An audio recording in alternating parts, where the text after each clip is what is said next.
হাসির রাজা, জ্ঞানের রাজা, রসিক রাজা। আমি সব ভেঙে ফেলবো, ভেঙে ফেলবো।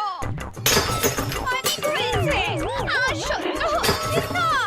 আমি সব ভেঙে ফেলবো, ভেঙে ফেলবো।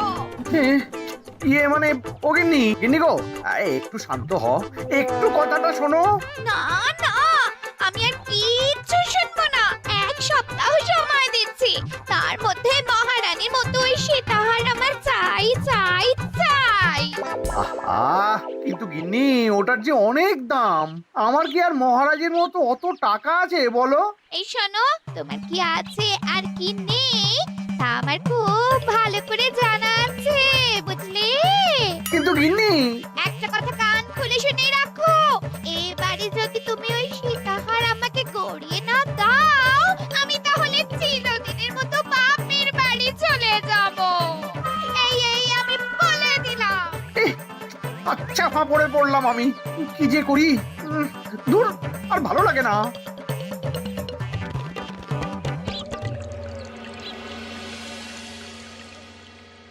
আজকে তোমাদের সকলের কাছে আমার একটা প্রশ্ন আছে। বলুন মহারাজ। আচ্ছা, ধরো তোমরা যদি এ রাজ্যের লোক না হতে, অন্য কোনো রাজ্যের হতে, তাহলে তোমাদের কাছে কৃষ্ণনগর কেমন মনে হতো? মহারাজ, এক কথায় বলতে গেলে সমৃদ্ধ শক্তিশালী রাজ্য। বেশ, তা হঠাৎ এমন প্রশ্ন মহারাজ? আসলে বেশ কিছুদিন ধরেই আমি একটা কথা ভাবছিলাম। ঈশ্বরের দয়ায় আমাদের সবই আছে, তবু রাজ্যকে আরো শক্তিশালী ও অন্যান্য রাজ্যের সাথে সুসম্পর্ক বজায় রাখা একটা রাজধর্মে পড়ে। ঠিক বলেছে। ঠিক বলেছেন। বলি, তুমি কি এসব কথা কখনো ভাবো মন্ত্রী? হ্যাঁ, মানে আগে রোজ না, কিন্তু কখনো সখনো বোধহয় ভেবেছিলাম। কবে শুনি? ইয়ে ওই তো কিছুদিন আগে, ওই সেদিন। এটা ঠিক কোন সেদিনের কথা বলছেন মন্ত্রী মশাই? যেদিন আকাশে ওই দুটো সূর্য উঠেছিল? তোমাকে সবকিছুতে ফোড়ন কাটতেই হবে না গোপাল, হ্যাঁ? কি আর করি বলুন, আপনার কষ্ট যে আর সহ্য হয় না। যাই হোক, মুদ্রা কথা হলো, এসব কথা মাথায় রেখে এখন আমাদের কিছু করা উচিত। কিন্তু কি করা উচিত সেটা আমি ঠিক বুঝতে পারছি না। এই একটা করে রসগোল্লা খাওয়ালে কেমন হয়? এই, তুমি থামবে? মহারাজ, আমার কাছে একটা উপায় আছে। 10 দিনের একটা মিলন মেলার আয়োজন করলে কেমন হয়? খুব বাজে হবে। একটা মেলা কত ঝামেলার কাজ সেটা বোঝো? একেই কত খরচ, তার উপর আবার অনেক লোক। মোটেই না, এটা তো দারুণ বুদ্ধি দিয়েছো গোপাল। এমন কিছুই তো চাইছিলাম। দূর, আর সবকিছুই আমার বিপক্ষে মনে হয়। দিনটাই খারাপ, আমি বরং চুপই থাকি। তাহলে সবাই শোনো, 1 সপ্তাহ পর কৃষ্ণনগর এক বিরাট বড় মিলন মেলার আয়োজন করছে, আর তার জন্য লোকজনকে নিমন্ত্রণ করার কাজ দেখবে গোপাল। যথা আজ্ঞা মহারাজ। আর মন্ত্রী, ভালো করে শুনে রাখো, মেলা প্রাঙ্গণ সাজানো, ঠিকঠাক নিরাপত্তা, এসব তোমার দায়িত্ব। আচ্ছা, কিন্তু বলছিলাম যে সবকিছু ভালো করে করতে গেলে খরচও তো। ওসব নিয়ে তোমাকে চিন্তা করতে হবে না। যত খরচই হোক আমাকে বলো, আমি দেব। আরে বাস, তো দারুণ ব্যাপার। এই ফাঁকে যদি কিছু আমারও লাভ হয়ে যায়, তাহলে গিন্নির গলার হারটার কিছু একটা করতে পারবো। বেশ, তাহলে প্রত্যেকে নিজেদের কাজ শুরু করে দাও।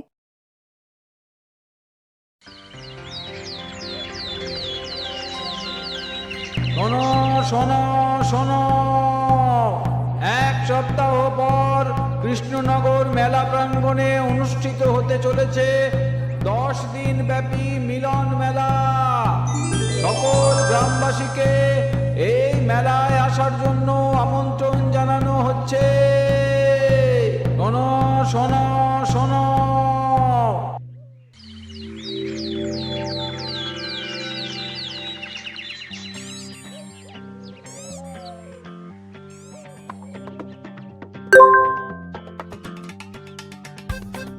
বাহ বাহ বাহ, ঠিক যেমনটা চেয়েছিলাম তেমনটাই হয়েছে। আর এসব কিছুর জন্য আমি গোপালকে ধন্যবাদ জানাতে চাই। কি যে বলেন মহারাজ, এই কৃষ্ণনগর তো আমার নিজেরই পরিবার। সেসব আমরা খুব ভালো করেই জানি গোপাল। আদিক্ষেতা একেবারে উতলে পড়ছে, এসব দেখে গা জ্বলে যায়। তোমার এই এত ভালো বুদ্ধি দেওয়ার জন্য আমি তোমাকে 50টি স্বর্ণমোহর উপহার দিতে চাই। এটা কি হলো? এরকম হলে কিন্তু আমি খেলবো না। কেন মন্ত্রী, তোমার আবার কি হলো? আমিও তো মেলার আয়োজন করেছি, তাহলে গোপাল একা কেন উপহার পাবে? সে তো মেলার জন্য অনেকেই কাজ করেছে, কিন্তু আসল বুদ্ধিটা তো দিয়েছে গোপালই। মন্ত্রী মশাইয়ের বোধহয় খুব হিংসা হচ্ছে। ঠিক আছে মহারাজ, আপনি বরং এই উপহার সকলের সাথে ভাগ করে দিন।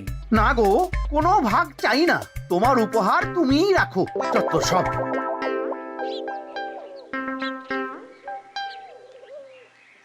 আমার কি এত খারাপ দিন এসেছে নাকি যে আমাকে গোপালের থেকে পুরস্কার নিতে হবে? অনেক হয়েছে। না না না, এবার আমাকেই কিছু ভাবতে হবে মনে হচ্ছে।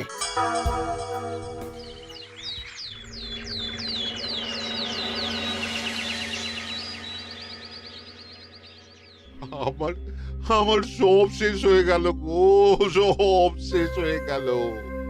এবার এবার আমার কি হবে? মহারাজ, মহারাজ কিছু একটা করুন, মহারাজ কিছু একটা করুন। চিন্তা করো না, আমি দেখছি, যারা দোষী তারা শাস্তি পাবেই। কি শুরু হলো বলো তো হঠাৎ করে? এত বড় বড় চুরি ডাকাতি হয়ে গেল, অথচ কেউ কোনো টেরই পেল না। হ্যাঁ মহারাজ, আসলে রাতের বেলা যখন সবাই ঘুমিয়ে থাকে তখন এই চুরি ডাকাতিগুলো হয়, তাই কেউ কোনো শব্দ পায় না। ভালো করে অনুসন্ধান করো, যে বা যারা এই কাজ করছে তাদের যত তাড়াতাড়ি সম্ভব ধরে ফেলতে হবে, নইলে তো আমাদের প্রজাদের অনেক ক্ষতি হয়ে যাচ্ছে। হ্যাঁ মহারাজ, আপনি কোনো চিন্তা করবেন না। কোথায় আনন্দ করে সব প্রজারা মেলা ঘুরবে তা নয়, আবার এই উটকো ঝামেলা। একটা কথা বলছি, কিছু মনে করবেন না। আসলে এই ঝামেলার কারণ হলো গোপাল। আমি ঠিক জানতাম কোনো না কোনো ভাবে আপনি আমাকে দোষ দেবেন। সত্যি তো, এসবের সাথে গোপালের কি সম্পর্ক? ওরই তো সম্পর্ক আছে মহারাজ। মেলা শুরু হলো আর তার সাথে চুরি ডাকাতিও। আর যদি গোপাল মেলার বুদ্ধিটা না দিত তাহলে রাজ্যে এত চুরি ডাকাতিও বাড়তো না। মানছি মন্ত্রী মশাই, মেলার বুদ্ধিটা আমার, কিন্তু মেলার নিরাপত্তা রক্ষা তো আপনার দায়িত্ব ছিল। যদি মেলা থেকেই এই ঝামেলা শুরু হয় তাহলে তো আপনার কাজেও ফাঁক আছে। মুখ সামলে কথা বলো গোপাল। আহ, তোমরা একটু থামবে? এখন নিজেদের মধ্যে ঝামেলা করার সময় নয়। সবাইকে একসাথে কাজ করে আসল চোর ডাকাতদের ধরতে হবে, তারপর বোঝা যাবে কার দোষ ছিল আর কার নয়। আগে মহারাজ।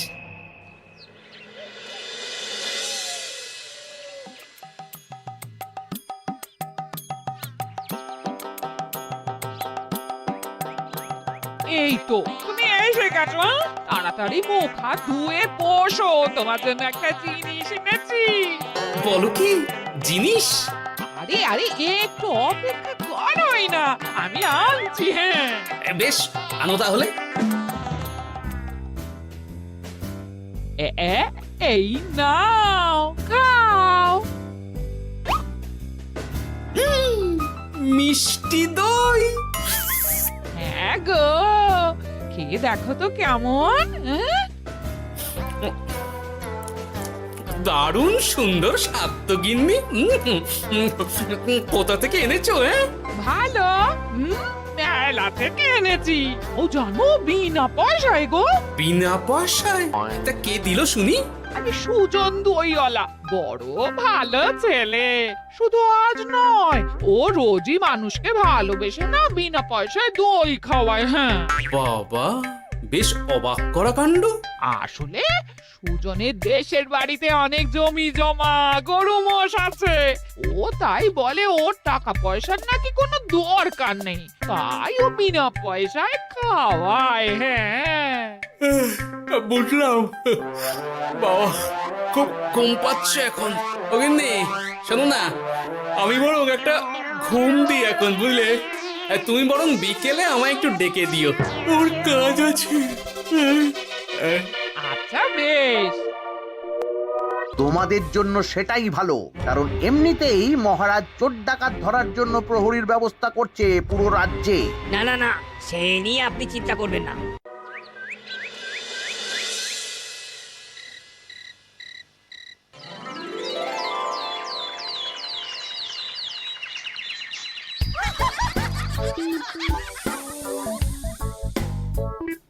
কই গো ওরে, আর কতক্ষণ ঘুম হবে? সকাল তো হয়ে গেল। সে কি গিন্নি, সকাল? তোমাকে যে আমি কতবার বললাম আমাকে বিকেলে ডেকে দেবে। বলি কবেকার বিকেল? গতকালে না আজকে? তা তোমার বুদ্ধিতে কি বলে গিন্নি? আমার বুদ্ধি নিয়ে কথা বলো, আগে নিজের ঘুমকে দেখো। গতকাল বিকেল থেকে ডেকে ডেকে গলা ব্যথা হয়ে গেল, কিন্তু ওনার ঘুম আর ভাঙে না। হতেই পারে না। পারে না? ওদিকে কাণ্ড দেখো, রাতের খাবার পর্যন্ত পড়ে আছে। আজব কাণ্ড। যাই হোক, অনেক দেরি হয়ে গেছে বুঝলে, আমাকে এক্ষুনি রাজসভার জন্য বেরোতে হবে।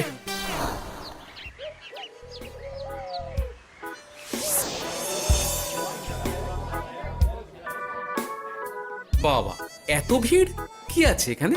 একটু কাছে গিয়ে দেখি তো। সত্যি সত্যি ভাই সুজন, তোমার হাতে জাদু আছে। এত সুন্দর মিষ্টি দই, এ স্বাদ ভোলার নয় ভাই। আচ্ছা, তাহলে এই হলো সুজন দইওয়ালা। ভালো মিষ্টি দই আছে, নেবে নাকি গো? পয়সা লাগবে না। জানি তো, সত্যি দারুণ স্বাদ এই দইয়ের। আমি খেয়েছি তো। তবে আজ নেব না গো, কাল এসে নিয়ে যাব। আচ্ছা আচ্ছা আচ্ছা।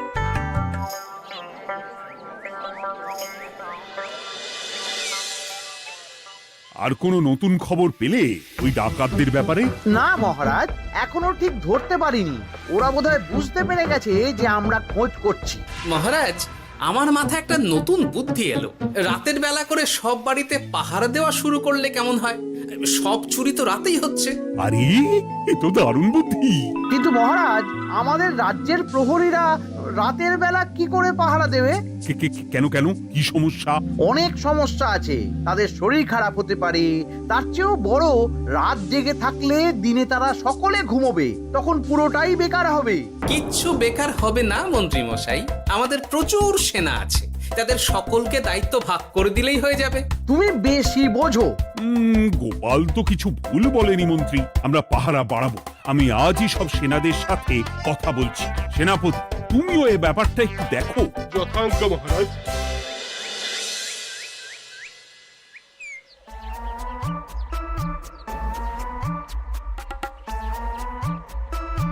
চোর ডাকাতদের ধরার জন্য যদি একটা সূত্রের হদিশ পাওয়া যায় তাহলেই কেল্লা ফতে, কিন্তু সেটাই পাওয়া যাচ্ছে না বলেই এত সময় লাগছে। আরে, ওটা মন্ত্রী মশাই মনে হচ্ছে না? আড়ালে দাঁড়িয়ে এরকম কার সাথে কথা বলছে? এবার আমি যা বলছি ভালো করে শোনো। আজ রাতে মেলার পিছনের দিকে যে মাঠটা আছে সেখানে চলে এসো। বাকি কথা ওখানেই হবে। এই জায়গা নিরাপদ নয়। বেশ রহস্যজনক ব্যাপার। মেলার পিছনের মাঠ বলল না? রাতে আমাকেও দেখতে হবে কি হয় সেখানে।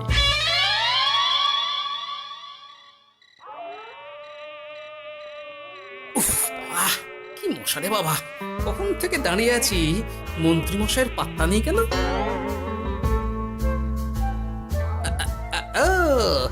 ওই তো চলে এসেছে। এই যে আমার সোনার হাটটা কই? হ্যাঁ, পই পই করে বলেছিলাম আমার ওটা চাই। আগে কি আর বলি বলুন তো, ওই হাটটা আমাদের দলের প্রধানের খুব পছন্দ হয়ে গেছে, তাই কোনোভাবেই ওটা দিতে পারলাম না। কি এত বড় সাহস! আমার বলার পরেও তুমি এরকম করলে? বড় ভুল হয়ে গেছে মন্ত্রীমশাই, এবারের মতন ক্ষমা করে দিন, আর হবে না, এই কথা দিচ্ছি। তোমাদের জন্য সেটাই ভালো, কারণ এমনিতেই মহারাজ চোর ডাকাত ধরার জন্য প্রহরীর ব্যবস্থা করছে পুরো রাজ্যে। না না না, সে নিয়ে আপনি চিন্তা করবেন না, আমাদের ধরা পড়ার কোনো সুযোগই নেই, কারণ যে পরিমাণ ওষুধ আমি আমার দইতে মিশিয়ে দিই সেটা একবার যে খাবে মরার মতন ঘুমোবে। বাহ বাহ বাহ, সে তো খুব ভালো। করো করো। তার কোনো নতুন খবর পেলে? মেলা তো শেষের দিকে। হ্যাঁ পেয়েছি, পাশের গ্রামে বলরাম নামে এক বড় মহাজন আছে। পরশু তার মেয়ের বিশাল ধুমধাম করে বিয়ে। শেষ একটা বড় দান মারতে পারলেই আপনার আমার দুজনেরই শান্তি। আচ্ছা, এই ব্যাপার তাহলে এসব কিছুর পেছনে মন্ত্রী জড়িত। এইবার বুঝতে পারছি কেন রাতের পাহারাতে ওনার এত আপত্তি ছিল। কিন্তু ওই লোকটাকে ঠিক আছে, এখন যাও, একটু সাবধানে কাজ করো আর আমার পাওনাটা ঠিকঠাক দিও, কেমন? সে কি সুজন দইওয়ালা? এবার আমার কাছে পুরো ব্যাপারটা পরিষ্কার হয়ে গেছে। না, কালই মহারাজকে সব জানাতে হবে, আর এদের হাতে নাতে ধরার জন্য একটা উপায় ভাবতে হবে।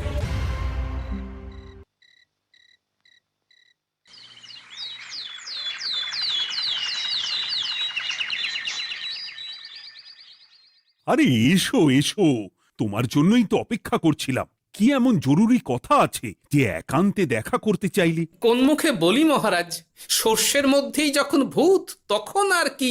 মানে একটু খুলে বলো তো কি হয়েছে? আমাদের রাজ্যের এই এত বড় বড় চুরি ডাকাতির পিছনে কারা আছে সেটা আমি জানতে পেরে গেছি মহারাজ। হ্যাঁ, এ তো দারুণ খবর। তাহলে আমরা এখানে কি করছি? এখনই তাদেরকে গিয়ে বন্দি করি? না মহারাজ, আমাদের হাতে কোনো প্রমাণ নেই, তাই ওইভাবে বন্দি করতে পারবেন না। কেন বলো তো, কারা আছে পেছনে? সেটা আপনি নিজের চোখেই দেখে নেবেন পরে। তবে এটা জানিয়ে রাখি, আমাদের মন্ত্রী মশাইও যুক্ত আছেন। কি? আমাদের মন্ত্রী? এত বড় বিশ্বাসঘাতকতা! আমি এখনই নিজের হাতে ওকে বন্দি করতে চাই। না না না না মহারাজ, সেটা করলে বাকি ডাকাতদের ধরতেই পারবেন না। তাহলে উপায়?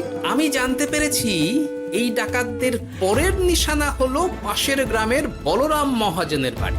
বলরাম মহাজন? কাল তোর মেয়ের বিয়ে, আমাদেরও তো নিমন্ত্রণ আছে সেখানে। তাহলে তো আরোই সোনায় সোহাগা। শুনুন মহারাজ, আমার মাথায় দারুণ এক বুদ্ধি এসেছে। সে কি? হ্যাঁ, আপনি কোনো চিন্তা করবেন না, আমি শুধু যা বলছি সেটা করুন, বাকিটা আমি সামলে নেব। তবে দেখবেন যেন মন্ত্রী মশাই এসবের কিচ্ছুটি টের না পায়। বেশ বেশ বেশ।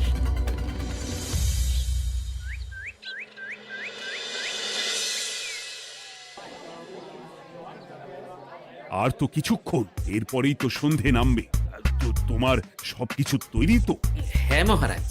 আরে, মহারাজ আর গোপাল কানে কানে এত কি কথা বলছে? আমাকেও জানতে হবে সেটা। ওই যে আসছে মরকটটা, আমার আর ওকে এক মুহূর্ত সহ্য হচ্ছে না। মনে হচ্ছে গুদুম গুদুম করে ওর মাথায় গাঁটটা মারি। শান্ত হন মহারাজ, দয়া করে শান্ত হন আর একটুখানি, তারপর আপনি মন্ত্রী মশাইয়ের সাথে যা ইচ্ছে করবেন। ওর আমি বরং অন্যদিকে যাই, মুখ দেখলেই আমার মাথাটা গরম হয়ে যাচ্ছে। সেই ভালো। কি হলো ব্যাপারটা? যাই হোক, আর তো কিছুক্ষণ, তারপর আমার বিশাল লাভ হবে। বরং ততক্ষণ আমি পেট পুজো করি।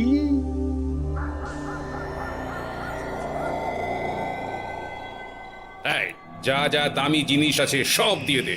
এই তো খেলা শুরু। এবার আর আমায় পায় কে? ও বাবা, এরা আবার কারা? সত্যি গোপাল দারুণ চাল চেলেছে। এই তোমরা এখানে কি করতে এসেছো? কেন, তোমরা যা করতে এসেছো? ডাকাতি? এমন তো কোনো কথা ছিল না। কার দলের লোক তোমরা? মন্ত্রী মশাইয়ের দলের লোক। এই রে, কি বলছে সব? কোথায় কোথায়? এই মন্ত্রী মশাই, এই কি বলছে এরা?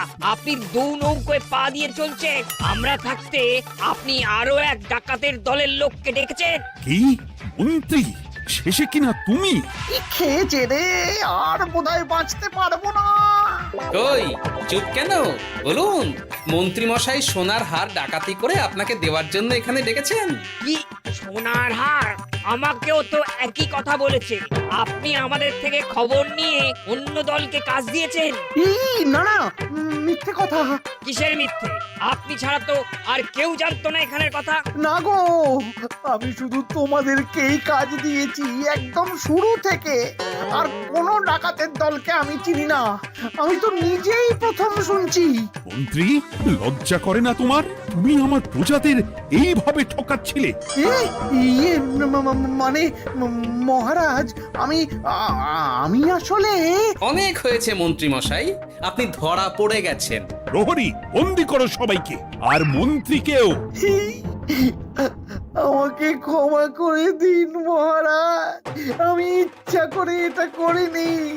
আসলে আমার গিন্নি কদিন ধরেই মহারানীর সীতাহারের মতো দেখতে হার বায়না করেছে। তার জন্য তুমি নিজেদের লোকেদের থেকেই চুরি করবে? আর কি করব বলুন, এক সপ্তাহের মধ্যে হার না দিলে বাড়ি ছেড়ে চলে যাবে বলেছে। তাই আমি এখন আপনি যেটা করেছেন সেটা যদি আপনার গিন্নি জানতে পারে তাহলেও বাড়ি ছেড়ে চলে যাবে। শাস্তি তো তোমাকে পেতেই হবে মন্ত্রী। আয়, কে আছো? শোনো, মন্ত্রীকে মুখে কালি মাখিয়ে গাধার পিঠে বসিয়ে সারা রাজ্য ঘোরাও, এটাই ওর যোগ্য শাস্তি। আর গোপাল, তোমার বুদ্ধির প্রশংসা করতেই হয়। তোমার পুরস্কার আমি কাল রাজসভায় দেব।